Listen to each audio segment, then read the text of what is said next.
देखिए 6 नंबर में सवाल है, करा एक रैखिक समीकरण 2x प्लस 3y माइनस 8 बराबर 0 दी गई है। दो चरों में एक ऐसी और रैखिक समीकरण लिखिए ताकि प्राप्त युग्म का ज्यामितीय निरूपण जैसा कि रोमन 1 में दिया प्रतिच्छेद करती हुई रेखाएं हो, दूसरा में समांतर रेखाएं हो, तीसरा में समपाती रेखाएं हो।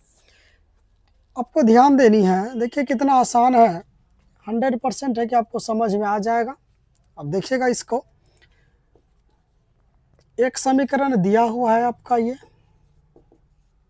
है ना, और दूसरा उदाहरण मांग रहा है रोमन 1 में कि प्रतिच्छेद करती रेखाएं हो, दूसरा में समांतर रेखा हो, तीसरा में समपाती रेखाएं हो।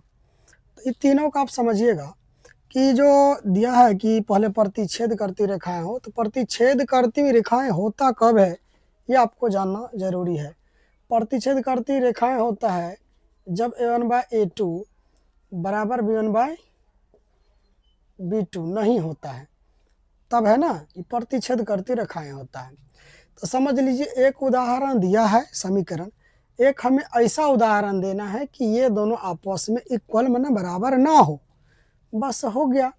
अब देखिए कि यदि हम मान लीजिए यहाँ हम 2 का 2 भी रख सकते हैं, चलिए हम 4 रख ले, 4x और प्लस यहाँ रख दे हम 2y। यहाँ अपना मर्जी कोनो अंक रख दीजिए, चाहे प्लस में या माइनस में, कोई दिक्कत नहीं।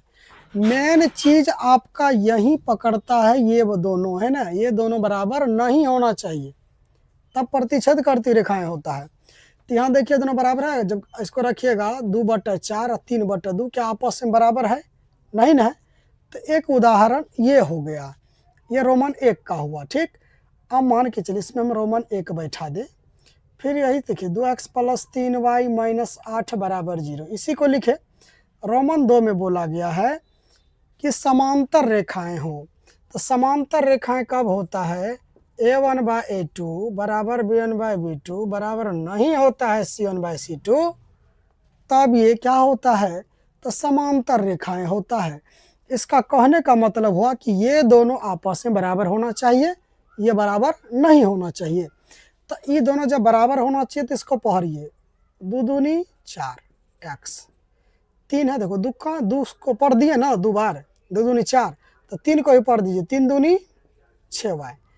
अब देखिए ये दोनों बराबर हो जाएगा, 2 से कटाइएगा 2 दूनी 4 2 बार में, 3 से कटाइए 3 दूनी 6 2 बार में, बराबर हुआ ना, दोनों दोनों प्लस में भी होना चाहिए, चिन्ह भी मिलना चाहिए, ठीक। ये तो बराबर होना नहीं चाहिए, तो यहाँ तो नीचे में क्या आ रहा है? 2 आ रहा है, तो यहाँ क्या रख देना है? प्लस में या माइनस में रख दीजिए ना 5, यही रख दीजिए 5 वाला।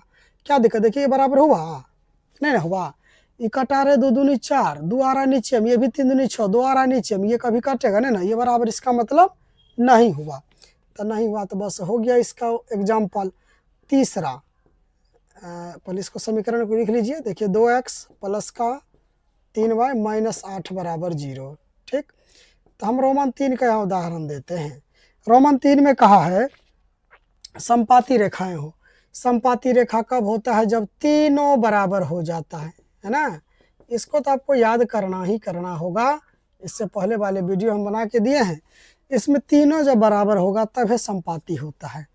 तो इसको पढ़िए, है ना, सेम टू सेम बराबर कर दीजिए, 2 दूनी 4, 3 दूनी 6, 8 दूनी 16, ये बराबर होगा पूरे, देखिए है ना।